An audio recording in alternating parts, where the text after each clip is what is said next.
Hello, in this video I will talk about the Fnaf Sister Location custom night. More specifically, I will talk about why I like it, and there's quite a few interesting reasons to go over. The custom night was sort of a DLC. It was added after the game's release for free.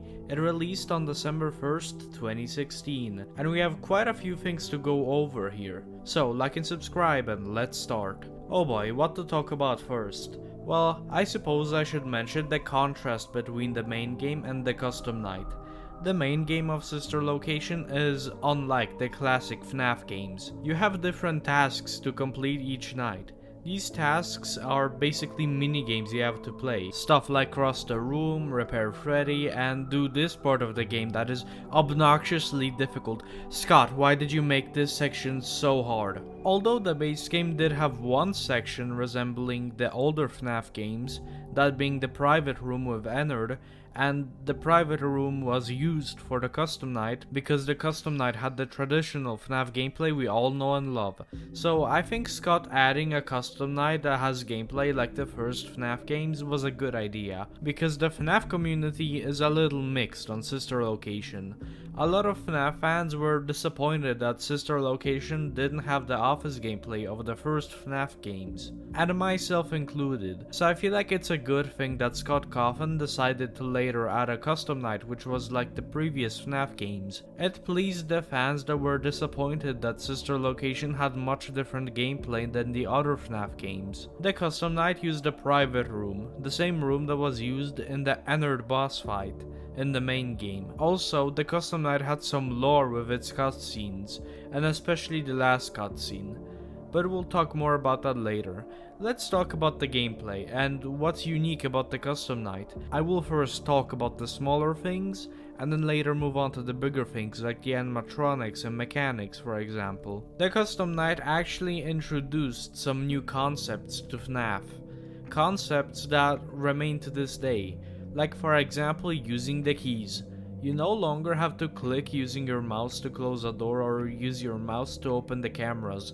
No, now you can just click S to open up the camera, or you could use the keys to open and close the doors. If I'm gonna be honest, I like this addition. I think it was important in the custom night, because now you don't have to exit out of the camera to close the doors, which was really important for the custom night, because now you can deal with animatronics like Funtime Freddy and Biddy Wab in the cameras. These two are animatronics that require quick action, because you need to be fast to close the doors on these two before they jump scare you. The Golden Freddy mode would be much harder if the custom night didn't have the Keybinds. The Keybinds were later used in Ultimate Custom Night, where they were required, and yeah, there were very many of them. Holy, how many controls do you need for a FNAF game? Although I kinda miss having to slowly scroll over to the side of the office to check the light or close the door, because not being able to immediately defend yourself was kinda creepy, I think that having these keybinds was a good idea. I feel like it is important to talk about the fact that the custom night is not custom. You have pre-made challenges, but you cannot add and remove animatronics to create your own night. This kind of sucks. I mean, it is called the custom night, so why can't you customize the night? Well, I have a reason. Each of the challenges has a specific amount of power. Like, the power in this challenge drains faster than in this challenge. This makes it so that all the challenges are fairly difficult, and I guess Scott Coffin could have introduced an actual customizable night by having a meter where you can set how much power you have, but that may make some nights impossible if you set a small amount of power and a lot of animatronics. If this challenge had the same amount of power as this challenge, it would be way too easy. This is something I really like about the custom night. I feel like the nights would be way too boring if the player was given too much power. Even if there are very little animatronics active, you still have to strategize and conserve your power, because if you don't, well, you're gonna run out of power and die. Power consumption is really important in the custom night, in every challenge, and often I found myself running out of power because I didn't conserve it enough. I feel like I should just quickly mention that each of the nights have difficulty levels. 4 to be exact. This is nice, especially if you need to figure out and practice the mechanics of some of the animatronics.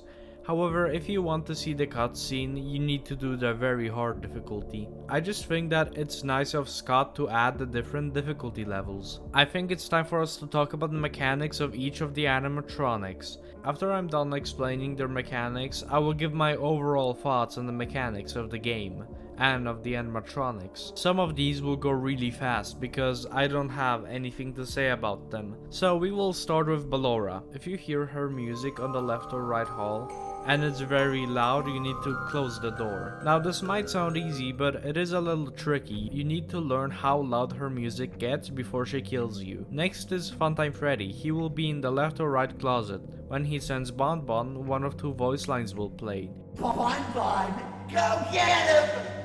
Get ready for a surprise! You either have to close the door on the opposite side of where Freddy is, or on the same side where he is. I really like this mechanic. I like that you need to keep track of where Funtime Freddy is at all times and listen for his voice lines. Next, Yendo. When he appears, camera up. Next, Funtime Foxy. Basically, Foxy from FNAF 1. Next, Bonnet. Boop her nose. Next, Bidybab. Listen for vent sounds and close the door. Electrobab. When he starts sipping on your power, shock him. Lolbit. Type LOL. Minirina. Same as Electrobab, except they steal your precious oxygen. Minirina too. They bully you by laughing at you. So those are all of the mechanics. Explained pretty quickly. Not explained well, but they sure were explained. Now, you might have noticed that I only really talked about Freddy and Ballora, and that is because I don't have time to go super in depth into every single animatronic. However, I will give my overall thoughts on the mechanics this game has right now. This game relies heavily on sound, like with Freddy, Ballora, and Bidybab. It's something that carried over from FNAF 4, and I really like that. I think it's good that Scott decided to add some sound mechanics to the game. It forces the player to have their volume up, and now not only do players have to focus on visuals, but also sound. When animatronics are dealt with, they usually do a thud sound effect. This one, to alert the player that they are safe now and they can open the door. This was also used in Ultimate Custom Night. I think it's nice because it tells the player when they can open the door, and it indicates that you have successfully defeated the animatronic, for now. There are some animatronics that aren't very important, like Yendo, Bonnet, and Lolbit. They are pretty easy to deal with. Funtime Foxy is a big pain in the ass in Golden Freddy mode. Like I said, Funtime Foxy is basically just Foxy. The more you look at Funtime Foxy, the less likely Funtime Foxy is to move. And you need to minimize those chances because every time Foxy runs, they will drain some of your precious power. Foxy is very rude in the custom night, I won't lie, you are very annoying. The mini arena tool limits your vision by climbing onto your face. Yeah, it's kinda annoying, but then again, this game has keybinds.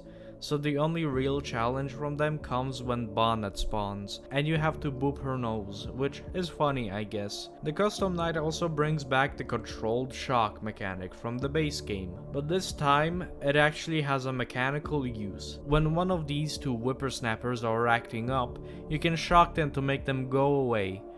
I quite like this mechanic because it forces the player to go into the other cameras so that they can't just stay in the Funtime Foxy camera for the entire night. Well, that's about it for the gameplay. I really liked it, it was fun, and I love that each night has the power made specifically for it, so no night is too easy. I feel like Scott did a really good job of the gameplay of the custom night. Let's quickly talk about the soundtrack. The custom night has really good ambiance. I often use it in my videos. Here is an example. It just sounds really good, and I feel like it really fits the dark, futuristic vibe the custom night is going for. The custom night introduced some juicy lore. This lore was given to us through cutscenes. Now, I have to admit, I don't know much about the FNAF lore. I know the general gist of it, but I will most likely get things wrong when I talk about it. A very happy man is going for a walk. Then this happy man turns greenish and then purple and he walks weirdly and eventually he spits out a 6-foot metal animatronic and then stands up. Yeah, no big deal. The second cutscene is this. Michael explains that he found it, and that he's coming to find his father, that being William. I suggest watching the cutscene for yourself because I did a bad job at explaining it. I will try to explain what I think this cutscene means, but take my explanation with a grain of salt. Actually, way more than just a grain, because I'm incredibly dumb when it comes to the lore stuff. What I think it means is that Michael was sent to find his sister in Sister Location. He says that his sister, that being Elizabeth, is now free, and he says that he's going to find William, which I think leads to Pizzeria Simulator, where we play as Michael, and well, Michael finds William in the back alley, and in the end, the pizzeria ends up in flames, thanks to Henry. So I guess Michael did find William, and he did kill him. Or did he? Because he's still alive. Isn't that great? The custom night brought in some delicious lore, and I like that. Overall, the custom night was a good addition to Sister Location. Scott didn't have to make it.